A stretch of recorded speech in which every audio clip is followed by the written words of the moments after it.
Hey, welcome to the Halos in the Infield flagship podcast with your hosts, Todd Fox, Fernando Mendez, and Courtney from Riverside. Hey, it's another episode of Halos in the Infield on the flagship podcast of Halos in the Infield with your host, Todd Fox, and the other host of the show, Fernando, the Lone Star Halo. How's it going, everybody? And we have a special guest today, all the way from, I believe, Pittsburgh, but it is Urinating Tree. Absolutely. How you guys doing today?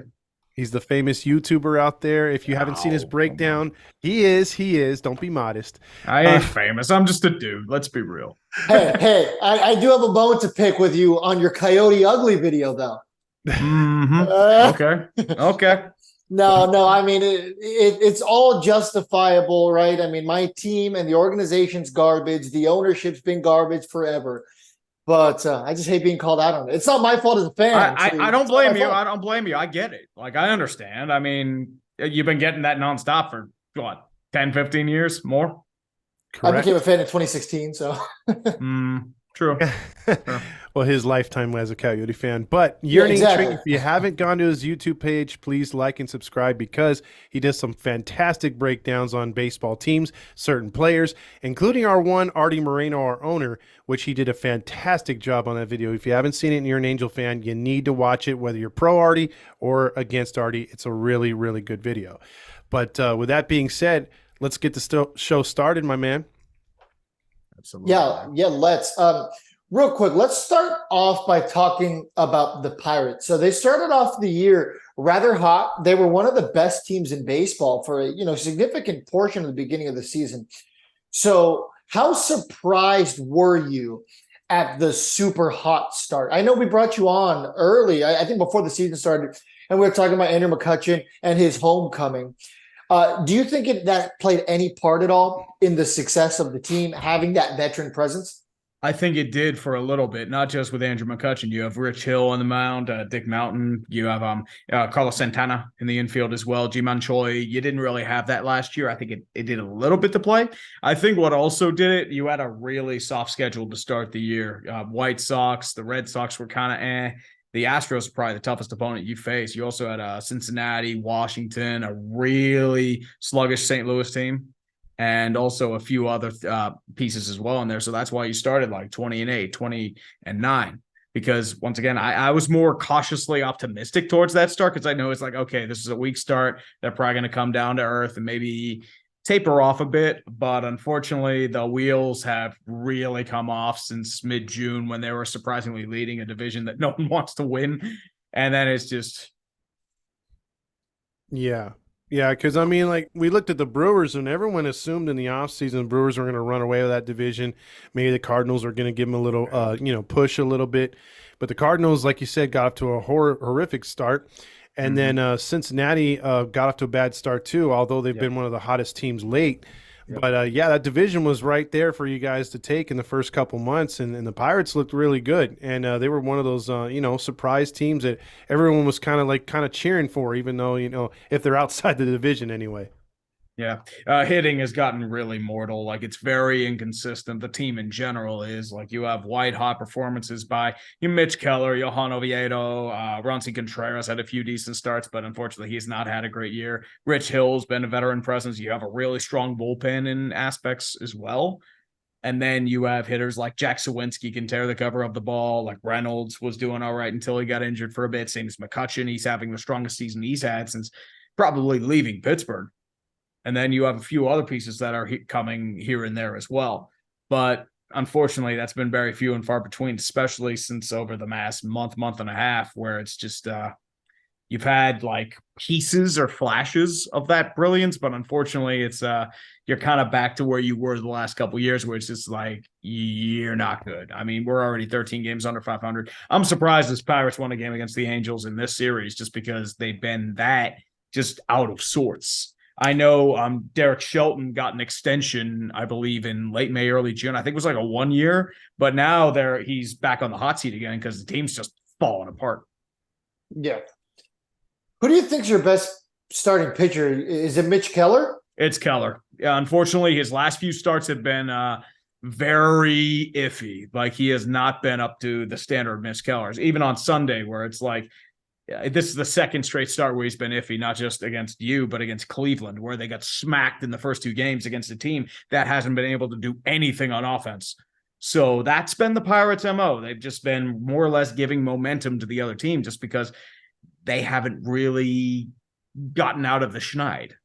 Well, I'm glad you brought up the fact that he has given up a pretty decent amount of runs his last two starts. So against the Angels, 5 innings pitched, 6 earned runs. Yes. Against Cleveland, 6 earned runs. 6 innings pitched, 8 earned runs.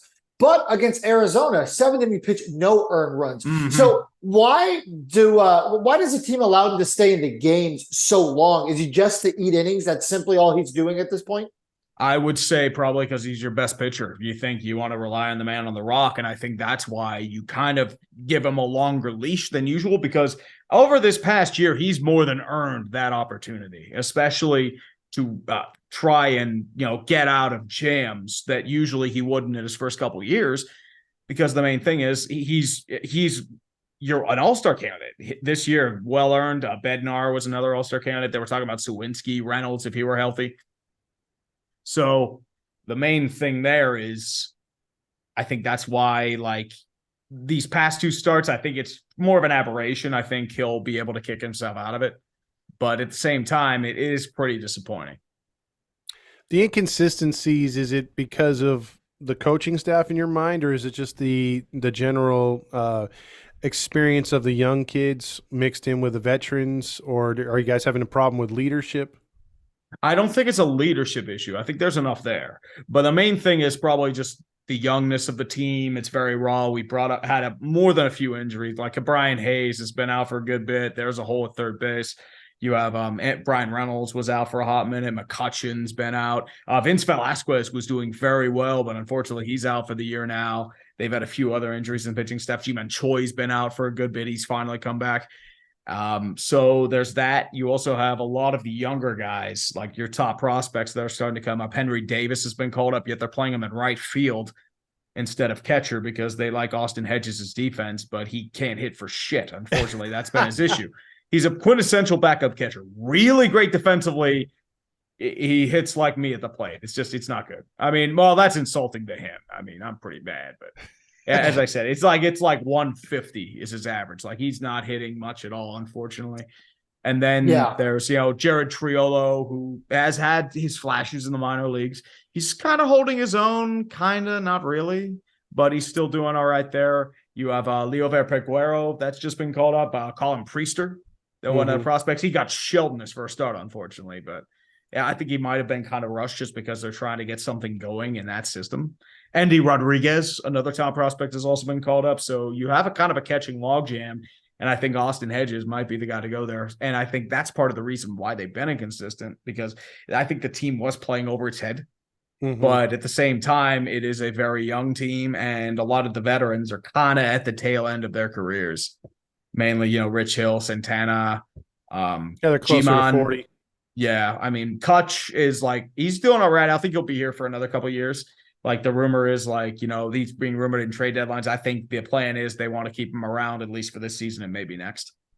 Okay. So I don't think he's going to get traded. I like how you brought up Austin Hedges. Now, growing up, that's definitely a guy who I watched a lot of in San Diego. Yes. And he was kind of part of that Padres hot talent lava, that AJ Preller was talking a lot about. And none of those guys really ever panned out for San Diego. They obviously started trading away those pieces to get the bulk of the roster they have now. So with that being said, Austin Hedges, you said, great defensive catcher, arguably one of the best defensive catchers in baseball. But his offense, like you said, the guy can't hit worth a lick, couldn't hit water, he fell off a boat. Do you think that there is always a market for a guy like Austin Hedges because of his catching ability? And does he only get away with that because he's a catcher? And we live in an era where there isn't a ton of great catchers right now. There will be soon, but not yet. I'd say in general, a quality defensive catcher will always have a role in Major League Baseball, even as a backup who plays 50 games a season, just because of the way baseball is. There's a lot of wear and tear on the catcher position. There's a lot of demand, and it's a little more forgiving if you're a weak hitting catcher that has great defense. So he'll bounce around at least as a backup. I don't know if he'll be in Pittsburgh next year because, Henry Davis and Endy are probably going to be your two starting catchers moving forward. But at the Was same Davis the guy you time, guys drafted first overall a couple years ago? Davis, yes, he was. Okay. That was the Jack Leiter, Kumar Rocker draft. So I understood the logic behind it because if you get a great hitting catcher, it's worth its weight in gold. You're paying, that's a $25 million player right there, just because they're so rare. Look at what JT Real Muto fetched and what he's getting paid now. What is the vibe? What is the vibe with the Pirates? Fan base as far as playing Hedges, because it's got to be frustrating playing a guy who's not batting his weight, because we've had to deal with that last year and this year with Andrew Velasquez. I still can't stand the fact that we have a guy that hits way better, Stefanik, on the bench. We had other options, and we're still obsessed. Nevin is obsessed with playing Velasquez. Is there that saying or that feeling amongst Pirates fans that they're obsessed with that defense, so they got to play Hedges? Yes, I believe so. And it is absolutely frustrating. If you see on Twitter a lot, there's a lot of frustration by they're playing Henry Davis at right field, which is a position he's not really good at when he's drafted as a catcher. And that is a lot of frustration. There are a lot of calls to, send Hedges away, DFA him, which they're not going to do. They'll probably trade him for maybe an A-ball prospect, someone low, maybe like a relief prospect, because you're not going to get much for that in return. You will get something, but not a ton. But there is a lot of frustration. It's the same issue with you and Velasquez. Okay, so let's go ahead and talk a little bit about the series, Todd. Now that Urinating Tree has caught us up to speed with the Pirates and where they are as an organization. Actually, real quick before we do that, let me ask you this: judging by the flashes of success you did see early, do you have hope that in the next 2 or 3 years the Pirates will be not only trending in the right direction, but be playoff contenders consistently again with those young guys? Possibly, depending on how they develop them. I'm okay with how the season went because you've at least shown that flash of being all right. Because the last few years, you went on a deep, deep rebuild where you're supposed to be trash. And there was no hope. 19 had that massive collapse, which kind of triggered the mass regime change that they honestly needed, plus the deep rebuild. And you've traded a lot of those guys. And by the way, AJ Preller, you pretty much secured a ton of their prospect system in return for Adam Frazier and Joe Musgrove, which has honestly worked out in both trades for the Pirates. The thing is too, it depends on what they're looking to do at the deadline. I know there's rumors that they're shopping Mitch Keller and David Bednar just in case there's an unbelievable offer out there. But there's going to be a lot of backlash if that happens again, even if the return is unbelievable. But the question is, I don't think they're actually going to trade them. I think they're just okay, if it's a really deep seller's market, if say, for example, it's with you guys and Shohei in a little bit of a sense. I know there's a lot of rumors about them, but Arnie is steadfast that he does not want to give them up unless they're way out of the playoff race. Yeah, which I honestly, at this point where we are so close to the trade deadline, I don't see that happening unless there's an absolute collapse the next week here. But even then, knowing Artie and him being so obsessed with the dollar signs, I just don't think he does it. Mm-hmm. Yeah, even if you don't sign him because of the luxury tax and you don't find a way to get rid of Anthony Rendon, which is the reason you haven't been able to sign Shohei, unfortunately. I think that's Artie's will to just at least, okay, I want to get butts and seats. I want to have a shot to make the playoffs, get that extra revenue. And even if they don't make it, he'll see it as okay, I at least tried to get there, even if it damages the franchise long term. Yeah. Yeah, because it's all about what he looks like. It's not about what's good for the team, unfortunately. Absolutely. And what we were thinking about the other day, and I'm glad you brought up Rendon before we get into the other series. It's frustrating as an Angels fan because we're still a lot of Angel fans that were reluctant to boo this guy at home. And they feel, the Angels fans being so nice, they don't want to boo him. But the way he's been talking on Twitter, and he's been quoted when they, our reporter Sam Blum went down there and said, "Hey, how's the injury?" And he was quoted as saying, "I'm not here." And then Nevin said, "Hey, you know what? He's frustrated. He finds it almost comical how many times he's been hurt, and the type of injury he's had is to most people a deep bone bruise with a few broken blood vessels." nothing to write home about, but he's been out like 2 or 3 weeks already, and then he's talking about another 2 or 3 weeks.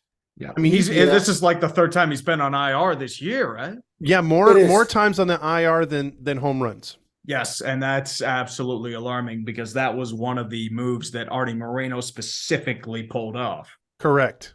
Yeah, after the Garrett Cole thing fell through, that was the immediate pivot. It was literally a fantasy football move. The first top guy, Garrett Cole, was pulled off the board. Let's go to the next best player. No matter what kind of position we need, let's get him. Yep. Yeah, and now from the outside looking in, just as a baseball fan, what is your perception of Anthony Rendon? Now I'm sure you got to see a little bit more of him when he was with Washington because, you got to see the Nationals. But what's your perception of him now?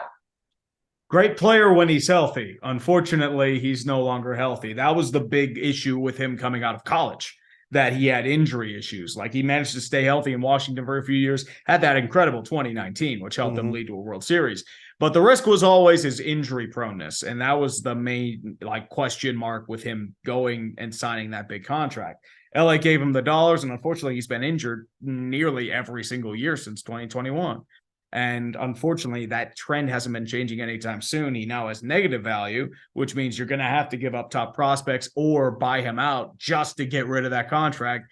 And Artie is never doing that. He's never retaining salary on a deal with that. So unfortunately, that's the consequence of paying one, because Artie never wants to go above the luxury tax unless he's visited by three spirits and wants to just go for a championship. That Shohei's pretty much gone, because he's going to want 50 million plus, and he more than deserves it. Yeah, and the thing that really, really sucks with the whole Rendon thing is that's all our audience ever says. You look at any of our posts, it's always, oh, well, we need to DFA him. It's like, you're never going to DFA him. Well, he's got 3 years left. Now, if we're talking about 1 year with $38 million left, I mean, we did that with Pujols. They did a large portion of that with Upton. Okay, we can take an L on a year. But you're not going to take an L on what, $115 million? No. That's just way too big of a hit for any organization. No. But I have a very, very bad feeling that this is going to be one of the worst contracts in sports when it's said and done. This is going to be on one of those top tier joke books. Do you think it's worse than Josh Hamilton? Yes. Yes, because Josh Hamilton did have positive WAR his first 2 seasons. Yeah, he was a still in 80 RBI guy. We actually did a whole episode where we broke it down for 45 minutes, where if you look at the nitty gritty of it, we compared it to Greg Vaughn. We compared it to Mo Vaughn. It was Mo Vaughn's. What is it? It was Albert Pujols, Gary Matthews Jr. We went through the whole list of these free agents that were just, that didn't make sense, that we signed long term. And the only one that numbers wise that he's actually put up a little bit better numbers is Zach Cozart. And that's because Cozart was out the entire year. Yeah, he was injured, and you had to give up a first-round pick just to get rid of that deal. Yeah, exactly. Which didn't end up being a bad deal, by the way. If you look, Will Wilson has not panned out. Yeah, that's true. He has been very bad with San Francisco. It's the concept of it. That's the problem. Yeah. Of course, you gave up your top asset that you drafted that year just to get San Francisco to take on, I believe it was like $60 million. Yeah, 16 million or something like that. But one more question. Do you think this deal will be worse than Chris Davis's deal in Baltimore? Now, that's a tough one, but the only benefit that Baltimore has, they are currently contending. They will be one of baseball's better consistent teams over the next 5 years because they're so young and they're so dominant. So the Chris Davis contract, I feel, doesn't hinder them as much as the Rendon contract is going to continuously haunt the Angels for the next 3 years. I think if it comes down to it where this deal with Rendon, like you said, inhibits the re-signing, like if Artie can only go a certain amount of money because of it, yes, it is definitely the worst one, because without Rendon's contract there, who knows, maybe we'll get Shohei back. But, what me and him were talking about, Lone Star was we needed a hard reset like the Orioles, a few years ago, and we haven't done it. It's just been, hey, plug a hole here, plug a hole there, get a shiny new toy here, one here. it just hasn't worked out. And that's why I think that's what's so frustrating as an Angel fan right now. And then top it off with the Rendon stuff. It's just unbearable. And unfortunately, as long as Artie's going to be your owner, you're never going to get that hard reset. And Correct. I get it, because the Pirates in the mid to late, like 17, 18, 19, they never did that hard reset. They always were like, okay, we had a 10-game winning streak. Let's throw everything for like an extreme name brand in Chris Archer, Keone Kela, both never panned out. They were miserable trades. But like 2019 was the like situation where it's like, okay, you need that epiphany. And that's when they finally chose to strip it down. And it's been a couple years of pain. And that's what you're going to be getting into. Artie doesn't want to do that because it's going to lead to fewer people coming in through the turnstiles, fewer concessions, fewer like merchandising sales. So that would hurt the bottom line. So that's why I feel at the same time like he just wants to focus on that, maximize his profit margins, and just whenever he sells the team, that's someone else's problem. That's why we all laughed when he said unfinished business. We were like, really? Because that was the worst thing. We were all jazzed up for the season to start. And then that was what kicked off the season was, hey, I'm back, fellas. And we're like, no. Exactly. Right. That's the last thing we all wanted. I think that's all baseball. That's the last thing they wanted. Yeah, correct. Yeah, he's just such an aggravating owner, and it's just so hard because realistically, we know as true baseball fans, he isn't serious about winning. For him, it's always been about the dollar signs. And you know what? It is his business at the end of the day. So I will give him that. And if you look at it in terms of being a businessman, he was successful, right? He bought this investment, has now made his money over 10-fold times 100, really. Mm-hmm. But honestly, I feel like he should have sold when he had the chance. Yeah, I mean, especially with the RSN issues that could potentially, I mean, that's going to be almost like 9 figures that might be lost if that goes the wrong way. Correct. I mean, he had some offers upwards to $3 billion, and for buying the team at what, just over or under 200 million. That's quite the investment. That's an incredible investment. That's a 10-fold return on interest in 20 years. Yes. Like that's jealousy money right there. Right. And he made profit probably every year too. Mm-hmm. Yeah, absolutely. It would have been crazy to see how, so let's just say we live in a world where he didn't try to make that underhanded deal with the city of Anaheim, which forced the mayor, Harry Sadu, to resign and then go under an FBI investigation. Let's assume that didn't happen. And we live in a world where now Artie Moreno not only owns the parking lot around Angel Stadium, but he now, broke ground on it. Does he, A, still consider selling the team? And B, if he does, how much more valuable is the organization now that they have prime real estate in Southern California to do essentially whatever they want on it? Like, I would only imagine that increases the value. It might nearly double it if you think about it, because you have untapped potential with a lot of that land. You could turn those parking lots into shops, a whole team mecca for the Angels, and just make it just a cash printing cow.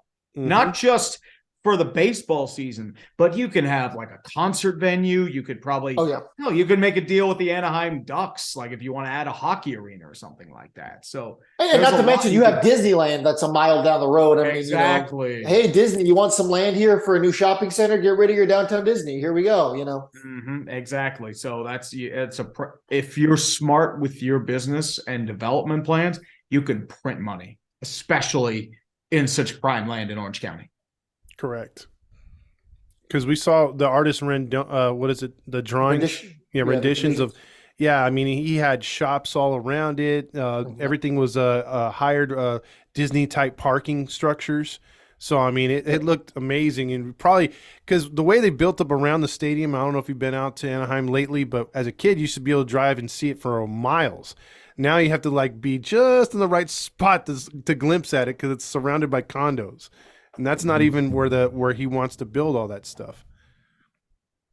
I've never actually been to Anaheim, unfortunately. Oh. So, well, I've only been to San Fran twice, San Jose last year. Well, if you get a chance to come down here, you'll see Space Mountain a lot easier than the stadium. Yeah, you got to come out to an Angels game. How many stadiums have you been to, Tree? baseball Ooh, stadiums. I got to think because like I've been over like a 5-year span with my ex, so I know like the only ones I haven't really been to in the Northeast have been Detroit and Cincy. Haven't been to Atlanta or Miami. I've been to everywhere else in the Northeast. Furthest out I've been is probably Milwaukee, Chicago. So probably about 10 to 12 stadiums, I would say. Okay. Yeah, Okay. I'm at 17 myself. So Milwaukee, super underrated. Yes, it's a Um, beautiful stadium. I've absolutely. also been to Oco and Oracle Park. So probably more like 14, 15. Okay, yeah. So Oakland, obviously, bottom of the barrel, along with Tropicana. Yeah. You can pick your choice there. Oco, it was like a throwback to Three Rivers Stadium when I was a kid. It's like Okay, that kind of feel. I okay. bet. PNC, widely regarded as one of baseball's best ballparks. Beautiful. In your opinion, is it the best out of the ones you've gotten to go to? Very close. The only ones that have come close to me have been Oracle and San Fran and Camden Yards in Baltimore. Like those are the three of the upper tier. For me, my three favorite, and I can't give you an exact order because they change all the time. It is Baltimore. Yep. I would say Wrigley Field's probably number three. And number two, probably San Francisco or Colorado. I've never been to Colorado. Wrigley's not bad too. It has that old charm. Same as Fenway. I Fenway haven't was gone to very good when Fenway. I went there. Yeah, Fenway has a lot of old charm to it. So Okay. like if you like Wrigley, you'll like Fenway. Okay, because I know they just redid Wrigley a couple years ago. I don't know if you've gotten to watch that documentary yet. The Cubs did one where it was like an hour long. It was really good. I think I went after the renovation, so they had the big scoreboard and a few other things as well. I actually went to a Cubs game where Cargo was playing on the Cubs. He was there for a hot minute. Whoa. Oh, okay.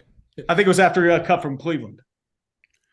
Well, if you ever get a chance to come out to the West Coast, you got to make sure it's when the Padres and Angels are at home and hit both because they're not too far from each other. Padres is a beautiful stadium. Me and him go back and forth about it, which is the best one in the West Coast. And I say it's San Diego. He says Frisco. But I mean, I got to go like all three. I got to go Dodger Stadium, Angel Stadium, and Petco. There you go. Because they're both relatively within, an hour or two of each other? Correct. Yeah, I mean, Dodger Stadium and Anaheim, we're talking 45 minutes, no traffic if you leave like at the right time. Yeah, but that's unfortunately a good luck charm, especially with what I hear about LA traffic. Yeah, well, there is transportation now. You could take the train to Union Station. They have a free bus that takes you up to Dodger Stadium and back. So that's easy because then you could take that train straight to Anaheim Stadium too. Yeah, so actually, that would probably be the best bet for me, honestly. Yeah, there is ways of getting around it. The parking at Dodger Stadium, I think, is $50 now. Yeah, it's up there. Oh yeah, that's high. McCourt's still cashing in on that. Yeah, I paid $47. I paid $47 at Yankee Stadium earlier this year, and I paid $40 in Wrigley. So, and Pittsburgh is like close to the park. Like if the short walking distance is like 15. Yeah, that's not 15, 20. That's not bad at all. Nope. Angel Stadium's $20 now, right? Yeah, they just went to $20 this year. It was $10 for like a decade. So that was the only cool thing that, Artie did a little things where the beer's cheaper, the food's cheaper. But this year he's like, fuck you. And he raised everything. Gotta pay for Anthony Rendon and Trout. Gotta pay for those contracts. Exactly. He pissed off a lot of fans this year because he raised the prices on everything.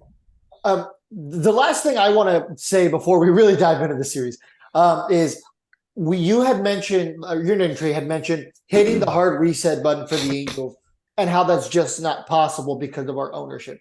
The other thing that I want to bring up is how hard it would be to hit the reset button as an Angels organization, because I feel like we don't have too many players that have legitimate value, right?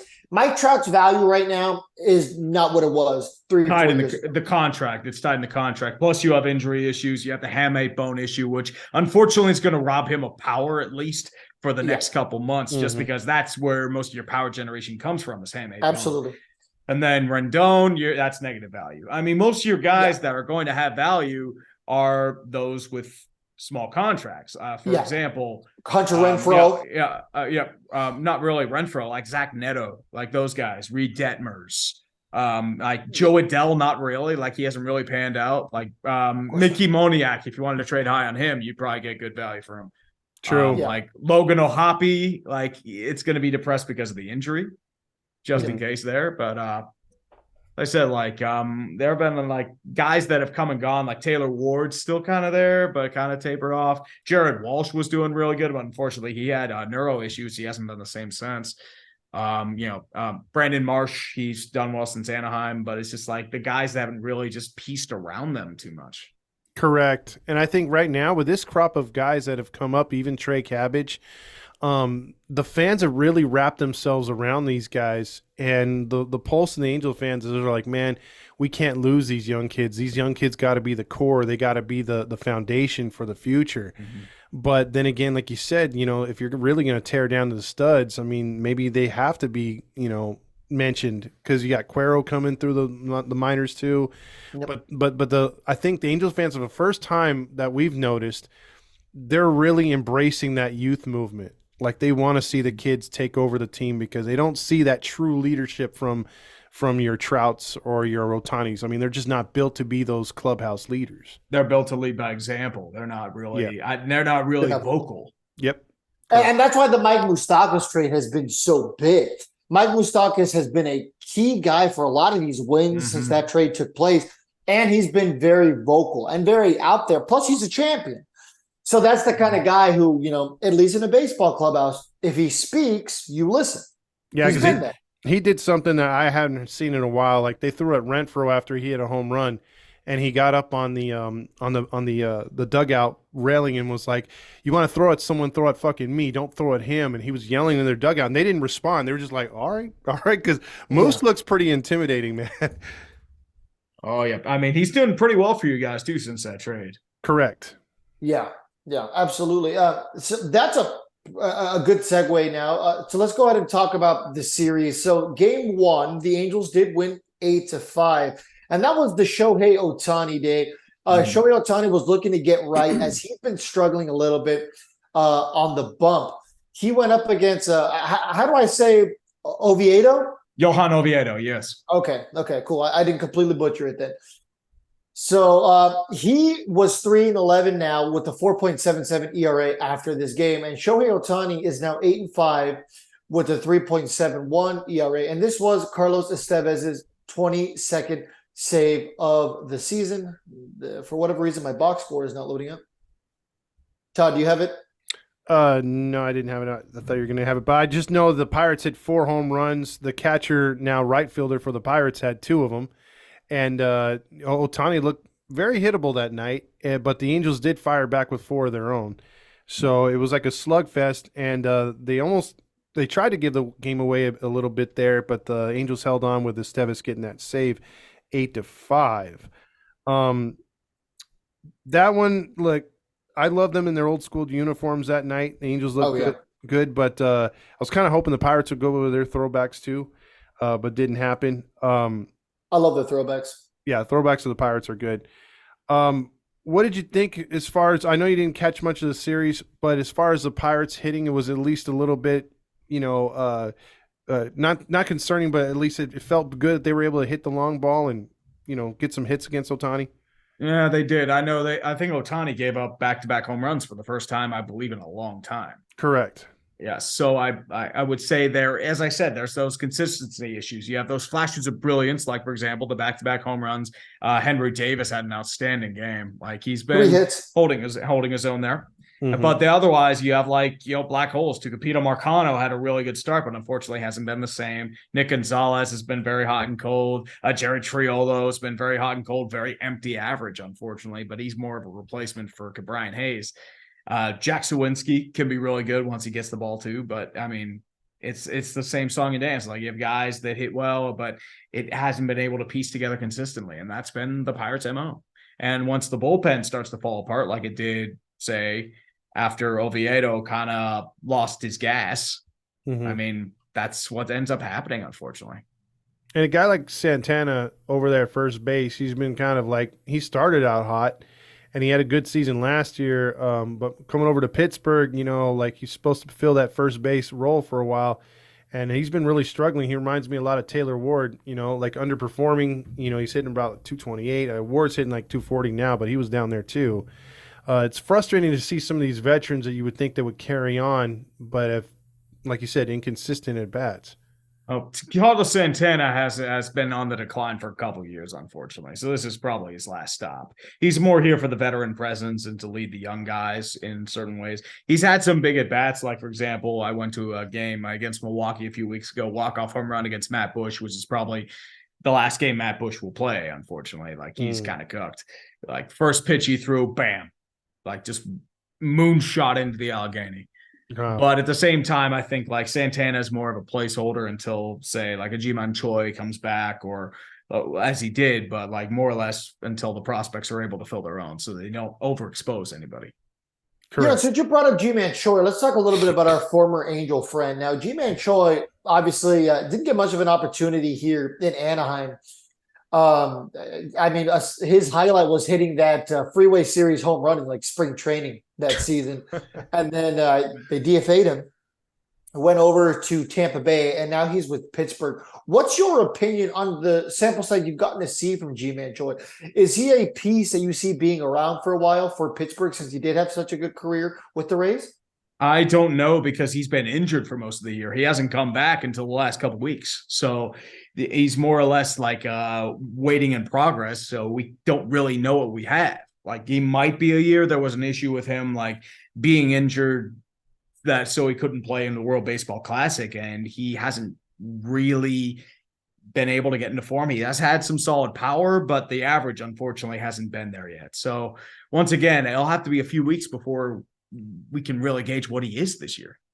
Yeah, he's batting 186. He's got a non-base percentage of 210, but he only has 18 games. So, like you said, very, very, very small sample size. Was he a signing or a trade for you guys? He was a trade. He was a trade from Tampa Bay. I think we traded a prospect for him. Okay.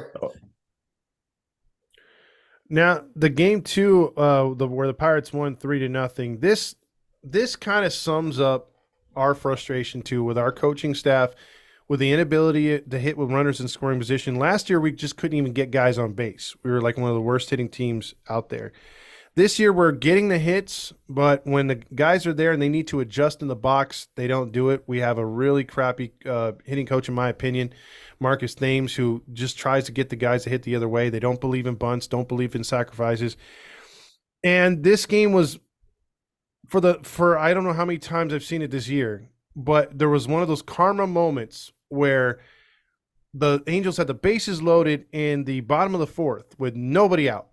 And I've seen it too many times this year where they don't score. And that's exactly what happens.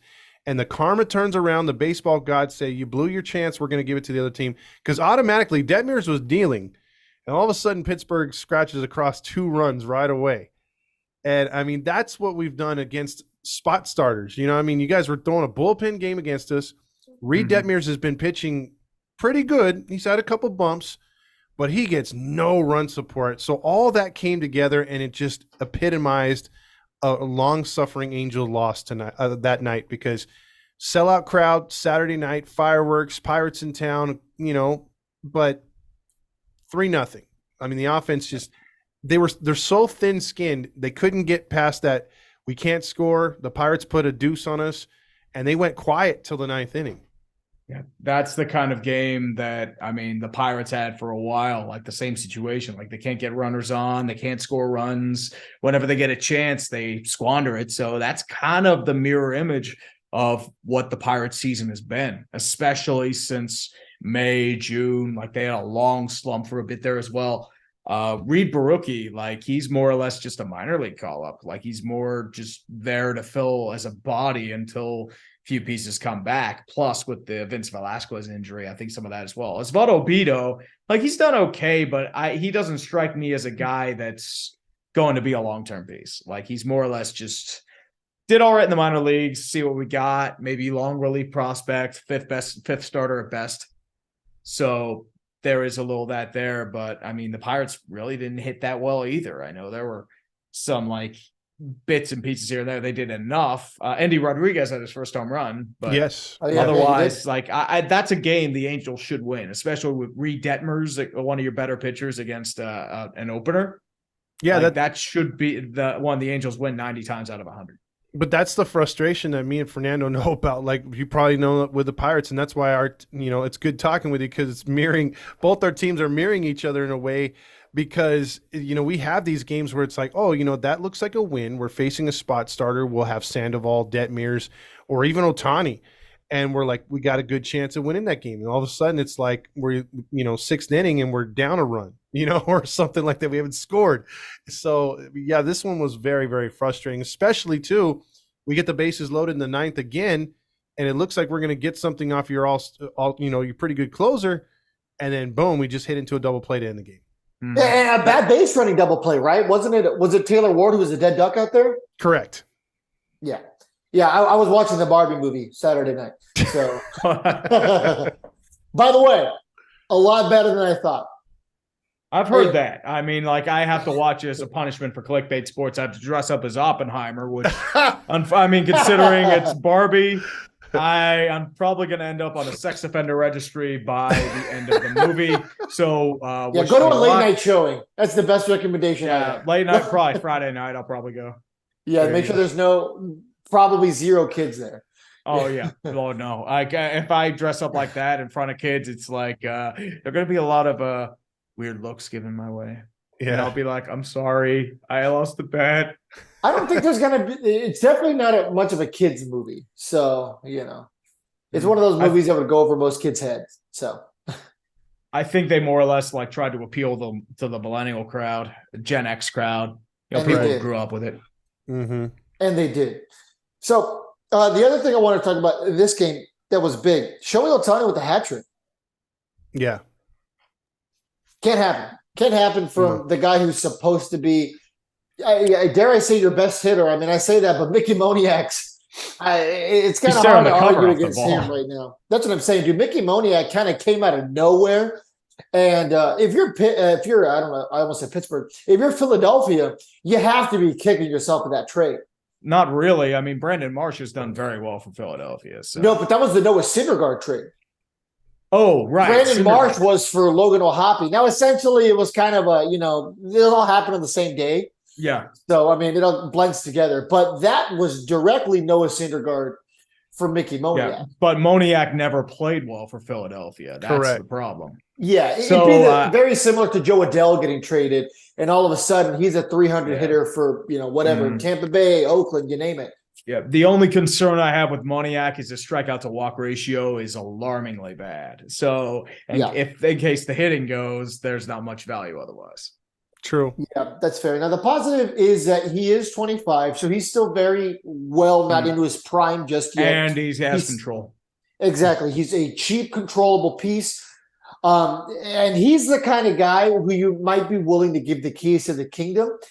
By the end of the season, if he can continue to stay this hot, you might not have to worry about replacing Hunter Renfroe if we let him walk after the season. Well, because now you got Mickey Moniak. The problem is going to be, you're still going to need a good fourth outfielder because of Trout's injury history. Yes. His defense has been very much, much improved. He's been robbing home runs, making really good catches, stronger throws than Taylor Ward. So I do, and he had to beg Nevin to get into the lineup versus lefties. He didn't have the biggest sample size against lefties. I know it was bad, but he had to beg to get in there, and he's gotten some hits now. He's starting to get a little bit better. But I'm with you though. I would like for him to take some more walks, especially if he was going to be closer to the top of the lineup. Yeah, I mean he's striking out around 33% of the time too, which is very high. That might hurt. Correct. Especially for a guy that's not much of a power hitter either. He is hitting for some power. Like he does have double-digit home runs. Well, yes, but he's not Adam Dunn. Adam Dunn is the kind of guy you expect at a 33% strikeout rate. Not even Barry Bonds had those kind of numbers. Well, in all fairness, just because he was getting intentionally walked most of the time. Yep. The last thing I have about this game, Reed Detmers pitched rather well. 5 innings pitched, 2 earned runs, not much more you can ask out of a guy. 9 strikeouts for a guy who isn't exactly known to be a strikeout pitcher. He just kind of got beat by some good hitting by Pittsburgh. And then, of course, Gerardo Reyes continued to prove that I don't think he deserves to be up here just yet. Mm-hmm. Yeah, and then Anything else about this game? no, I'm good with that one.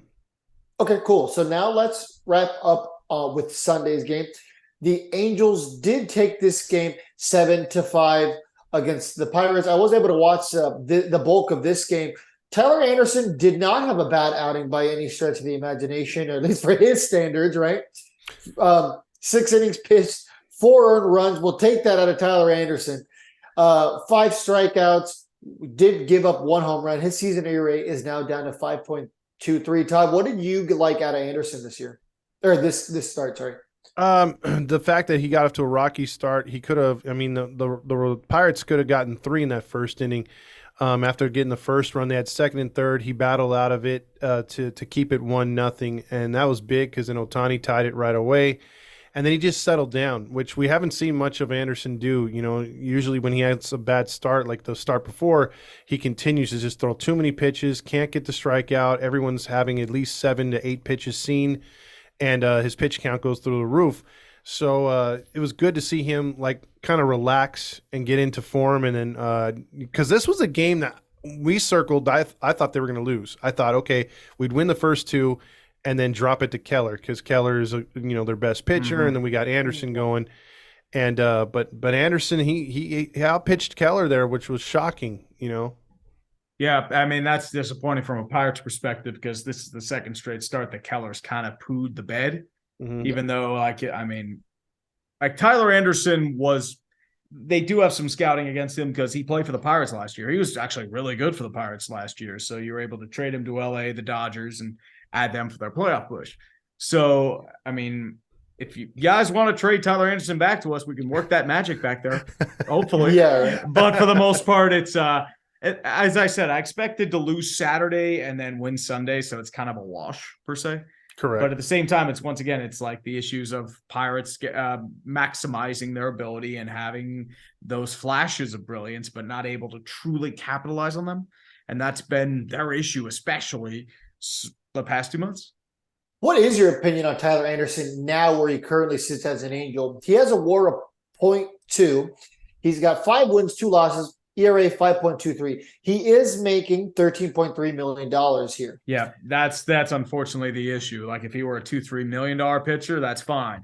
$13 million coming off a big year with Pittsburgh and the Dodgers, that's bad resource management. And that's also a reason why you're having trouble extending the guys like Shohei and like getting to that luxury tax. Because I think he's under contract for another season or 2, if I remember correctly. 2 more years, correct. Oh, yeah. Now, so that's an issue. Well, if you want Anderson back, he has control. You'll just have to take Rendon. Well, I mean, I don't know if the Pirates can pay Rendon. I mean, Bob Nutting is notorious for not really spending that much on his team. You're going to have to pay a bit more than that to really let us swallow Anthony Rendon. I thought you guys plus, we already have Brian Hayes at third, so he'd be a glorified DH. That's fine. That's fine. You can put Rendon wherever you want. Chances are he's going to be in the IL anyway. Man. So keep that in mind. So yeah, that was the series in a nutshell. Now, what do you think's been wrong with Keller? You said his last 2 starts, he did poop the bed. We alluded to him a little earlier. Do you think he's a guy who the Pirates can continue to build their rotation around since he has control over for what, 2 more years? A couple more years. They'll probably end up extending him if all goes right. Because they've already done that with a couple players. They've done that with Hayes. They did that with Reynolds earlier in the year. They'll probably do it with a few other guys along in the future. So I think if they don't get like a King's haul for him at the deadline, which is like a 1% chance of happening with him and Bednar, unless there's an extreme seller's market, I would say I think he would be a piece you build off of in the rotation with him and Scanes. Not to mention you have Priester coming up and a few other guys that could work out in the long term as well. So next year, you need to see more consistency, especially with that pitching staff. They had their really great highs. And unfortunately, nowadays, they just can't seem to get off the hump or just really just break out. I think Keller's issue is I think they've zoned in on something in scouting and they're really emphasizing it in hitting. So it's up to him to just readjust in that. And I think at the end of the day, I think he'll be okay. It's just a little rough patch. It happens to every pitcher. There were some Angel fans that were talking about Keller being a big fan of the Angels growing up in Iowa because the farm system was over there at the time when he was growing up an Angels fan. He's got a bobblehead of Mike Trout when he played there. They were thinking just like Shane Bieber, he'll come over to the Angels. Pipe dreams, right? Because Yeah, maybe later on in his career, but yeah, I don't don't know. see him going anywhere with Pitts, other than Pittsburgh. Not anytime soon. Yeah, I agree. All right. So the last two questions I have for you. Now, these are just, because I know you're a great baseball mind. So I'm going to put you on the spot with both of these. And these can probably both be shorter question answers, because I know these are probably like, you can do a whole video about these. Okay. Number one, will Shohei Ohtani re-sign with the Angels come this offseason? Because I don't think he's getting traded. I don't think he's going to re-sign just because Artie Moreno doesn't want to go above the luxury tax. If there were no luxury tax, I think he would throw the bank at him if that were a chance. If there were no Anthony Rendon, he would throw the bank at him. But unfortunately, guess who's going to try and throw the bank at him? The LA Dodgers. Absolutely. Or maybe dark horse team, the A's, if they want to make a big splash in their new market in Las Vegas.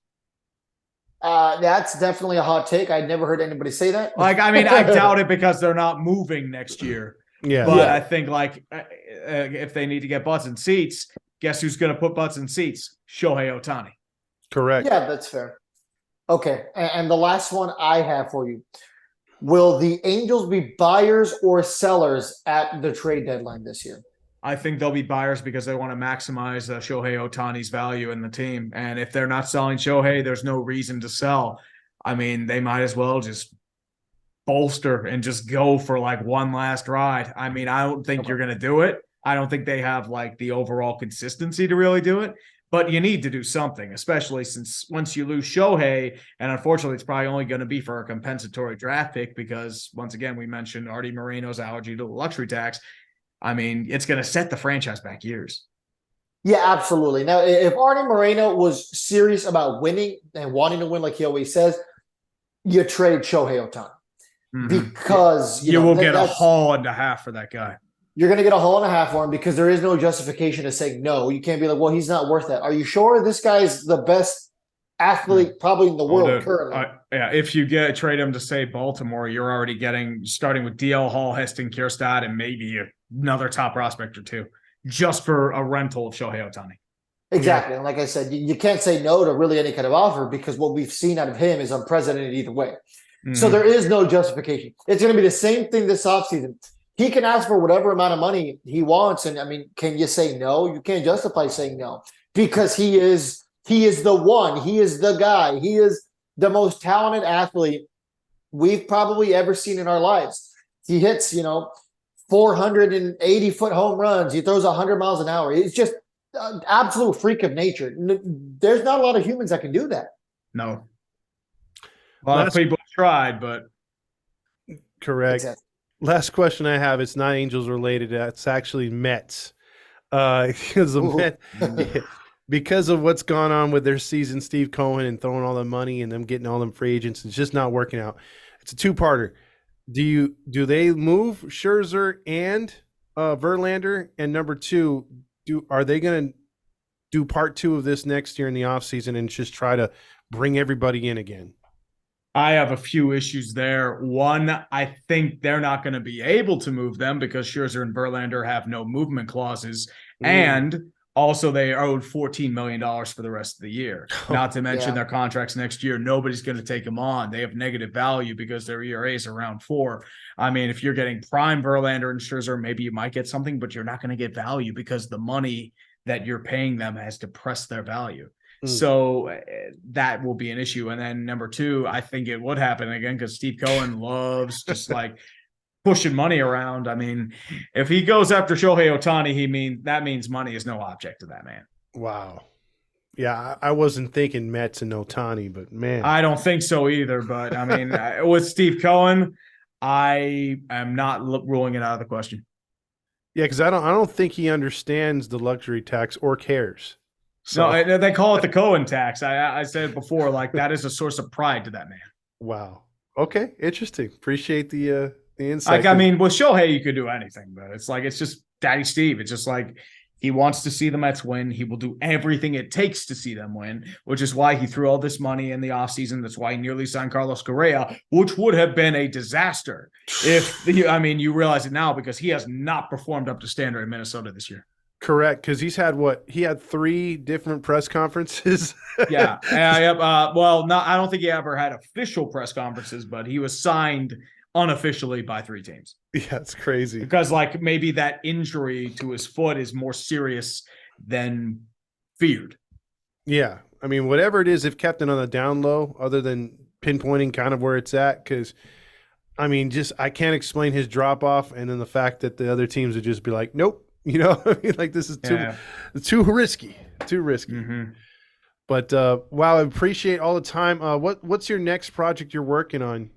I'm thinking maybe Dan Snyder, A Legacy of Failure. I'm thinking that one because he has just sold his team. I think it's time to go over all the hits.